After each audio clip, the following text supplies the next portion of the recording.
Hello everyone, welcome back to my channel. আমি অপর্ণা। আজ আপনাদের সামনে আরেকটা রেসিপি নিয়ে এসেছি, সেটি হলো চিকেন স্টু। চিকেন স্টু শীতকালে খেতে দুর্দান্ত লাগে। তো তার জন্য দেখুন আমি কী কী উপকরণ নিয়ে নিয়েছি এখানে কয়েক টুকরো পেঁপে আর কয়েক টুকরো আলু, আর নিয়ে নিয়েছি কয়েক টুকরো গাজর আর কয়েক টুকরো বিনস, আর নিয়ে নিয়েছি একটা বড় সাইজের পেঁয়াজ 4 টুকরো করে নিয়ে নিয়েছি, একটা বড় সাইজের টমেটো, আর নিয়ে নিয়েছি কয়েক টুকরো ধনেপাতার গুঁড়ো, আর নিয়ে নিয়েছি পেঁয়াজ কুচি, রসুন কুচি, আদা কুচি, লঙ্কা কুচি, আর নিয়ে নিয়েছি কয়েক টুকরো বড় সাইজের চিকেন।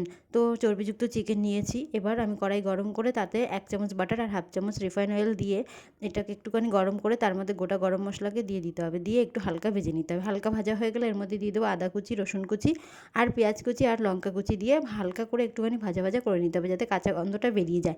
এবার আমি যে চিকেনটা নিয়ে নিয়েছিলাম সেটাকে এখানে দিয়ে দেবো। চিকেনটা দিয়েও আমি একটুখানি ভেজে নেবো, বেশি ভাজার দরকার নেই, মানে খুব ভাজারও দরকার নেই। গায়ে একটুখানি কালারটা চেঞ্জ হয়ে যাবে, যত দেখবেন তখনই মনে করবেন এটা হয়ে এসেছে। তো দেখুন কালারটা চেঞ্জ হয়ে গেছে। এবার আমি এর মধ্যে দিয়ে দেবো কেটে রাখা আলু আর কেটে রাখা পেঁয়াজ, আর দিয়ে দেবো গাজরের টুকরো, আর দিয়ে দেবো বিনস। এবার আর একটা বড় সাইজের পেঁয়াজ কেটে রেখেছিলাম, সেই পেঁয়াজটা এর মধ্যে দিয়ে দেবো, দিয়ে ভালো করে একটুখানি ভাজা ভাজা করে নিতে হবে, যাতে গায়ে থেকে কাঁচা গন্ধটা বেরিয়ে যায়।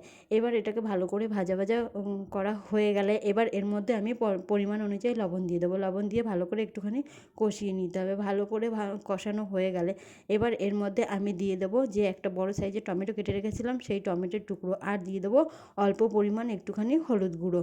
এখানে অনেকে দেয়, অনেকে হলুদ গুঁড়ো দেয় না, তো আমি এখানে একটু অল্প পরিমাণ হলুদ গুঁড়ো দিয়ে দিয়েছি। এবার এটাকে ভালো করে কষিয়ে নিতে হবে। ভালো করে কষানো হয়ে গেলে আমি এর মধ্যে দিয়ে দেবো ওই কেটে রাখা যে ধনেপাতার গুঁড়াগুলো ছিল সেগুলো দিয়ে ভালো করে একটুখানি কষিয়ে নিতে হবে। ভালো করে কষানো হয়ে গেলে এবার আমি এর মধ্যে দিয়ে দেবো পরিমাণ অনুযায়ী জল।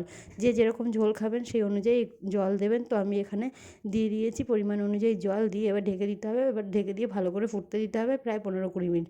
ভালো করে ফুটে গেলে দেখুন সবজিগুলো প্রায় সিদ্ধ হয়ে আসবে আর চিকেনটাও সিদ্ধ হয়ে যাবে। তো এইভাবে ভালো করে ফুটিয়ে চিকেন স্টুটাকে তৈরি করে নামিয়ে নিতে হবে। দেখুন আমাদের সব সবজি আর চিকেন ভালো করে সিদ্ধ হয়ে গেছে, তৈরি হয়ে গেছে চিকেন স্টু। এবার আমি নামানোর আগে এর উপরে গোলমরিচের গুঁড়ো ছড়িয়ে দিয়েছি। তো গোলমরিচের গুঁড়োটা দিলে মানে চিকেন স্টুটা খেতে আরও টেস্টি হয় এবং দুর্দান্ত লাগে। আর এই রেসিপিটি বাচ্চা থেকে বড় সবাই খেতে পারে। তো এটা একটা খুব হেলদি রেসিপি এবং খুব টেস্টি রেসিপি। তো এই রেসিপিটি যদি আপনাদের ভালো লেগে থাকে তাহলে লাইক, কমেন্ট, শেয়ার এবং সাবস্ক্রাইব করতে ভুলবেন না। আর আমাদের পাশে থাকা বেল আইকনটি প্রেস করবেন, পরবর্তী নোটিফিকেশানটি আপনাদের কাছে পৌঁছে যাবে।